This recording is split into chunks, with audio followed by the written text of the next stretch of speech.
ஓம் சாய்ராம். என் அன்பு செல்லமே, என்னுடைய தங்கமே, நான் சொல்லும் இந்த 2 நபர்களையும் உன்னுடைய வாழ்க்கையில் நம்பியே விடாதே. ஏன் தெரியுமா? உன்னை மிக பெரிய வலையில் சிக்க வைத்து உன்னுடைய வாழ்க்கையை பறிக்கலாம். உன்னை எப்படியாவது யாருமே இல்லாத தடிமரமாக நிறுத்தி விடலாம் என்று சில திட்டங்களை தீட்டிக் கொண்டு இருக்கிறார்கள். யார் யார் தெரியுமா?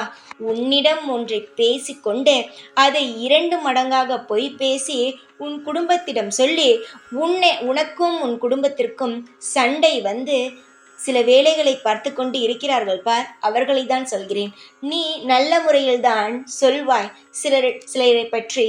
ஆனால் அவர்களோ அதை அப்படியே உன்னை பற்றி அவள் தவறாகத்தான் சொன்னாள் என்று அப்படியே மாற்றி உன் குடும்பத்தினம் சொல்லும் பொழுது உன் குடும்பத்தில் இருப்பவர்களுக்கும் உனக்கும் சில பிரச்சனைகள் வருகிறது. நீயே சில சமயத்தில் திகைத்து நிற்பாய். நான் அப்படியெல்லாம் சொல்லவே இல்லையே என்று. ஆனால் யாருமே நம்ப மாட்டேங்கிறாங்க.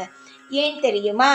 சொல்கிறவர்கள் அப்படிப்பட்ட விஷயத்தை எல்லாம் மாற்றி மாற்றி சொல்கிறார்கள். இப்படிப்பட்டவர்களிடம் நீ ஒரு வார்த்தை கூட பேச வேண்டும் என்று அவசியம் கிடையாது. அது உனக்கே தெரியும் யார் அந்த நபர் என்று. அதுபோல 2வது நபர் எப்படி தெரியுமா? உன்னிடமே பேசிக்கொண்டு உன் குடும்பத்தில் இருக்கும் நபரை பற்றி உன்னிடமே தவறான சில விஷயங்களை சொல்வார்கள். இவர்கள் 2வது. இவர்களிடமும் நீ பேசக்கூடாது. ஏனென்றால் உன்னுடைய குடும்பம்தான் உன் உலகம் என்று வாழ்ந்து கொண்டு இருக்கிறாய். அது உனக்கும் தெரியும், உன்னை சுற்றி இருப்பவர்களுக்கும் தெரியும்.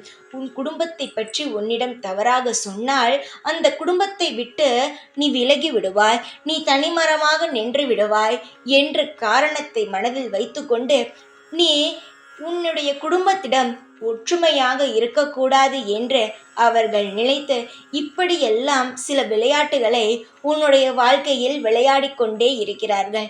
சிலருடைய தேவையில்லாத பயங்கரமான எண்ணத்தில்தான் சில குடும்பங்கள் அதை கவனிக்காமல் பிரிந்து விடுகிறது. ஆனால் உன்னுடைய குடும்பமோ பிரியக்கூடாது.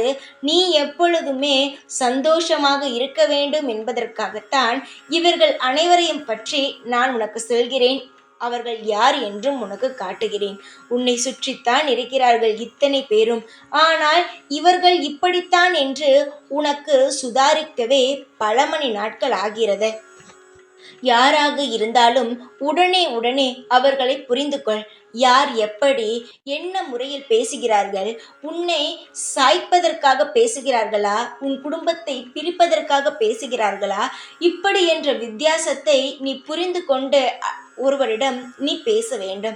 யாராக வேண்டுமானாலும் இருக்கட்டும், உன் நண்பன், உன்னுடைய உறவு, இப்படி பலவிதமான உறவுகளாக இருக்கட்டும். ஆனால் நீயோ எப்பொழுதுமே ஜாக்கிரதையாகத்தான் இருக்க வேண்டும்.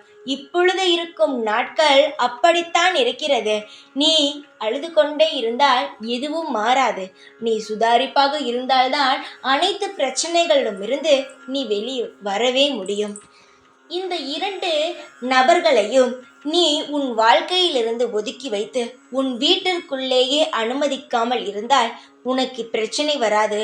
உன் குடும்பத்தில் இருப்பவர்கள் உன்னை தவறாக நினைக்க மாட்டார்கள்.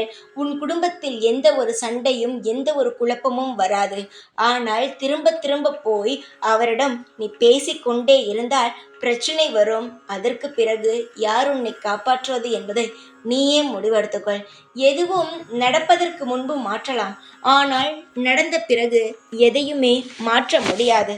அது உனக்குமே தெரியும். நான் நடக்கப் போவதற்கு முன்பே சொல்கிறேன். இப்படிப்பட்டவர்கள் எல்லாம் உன் பின் இருக்கிறார்கள். அதை நீ ஜாக்கிரதையாக இரு, உன்னுடைய குடும்பத்தை காப்பாற்று என்று. அதனால் தான் சொல்கிறேன். வருவதற்கு முன்பே சொல்கிறேன். யாராக இருந்தாலும் ஒதுக்கிவை. நீ உன் குடும்பம் என்று மட்டும் இருங்கள். உன் குடும்பத்தில் இருக்கும் நபரிடமும் சொல், நம்முடைய குடும்பத்தில் நடுவே யாரும் வரக்கூடாது.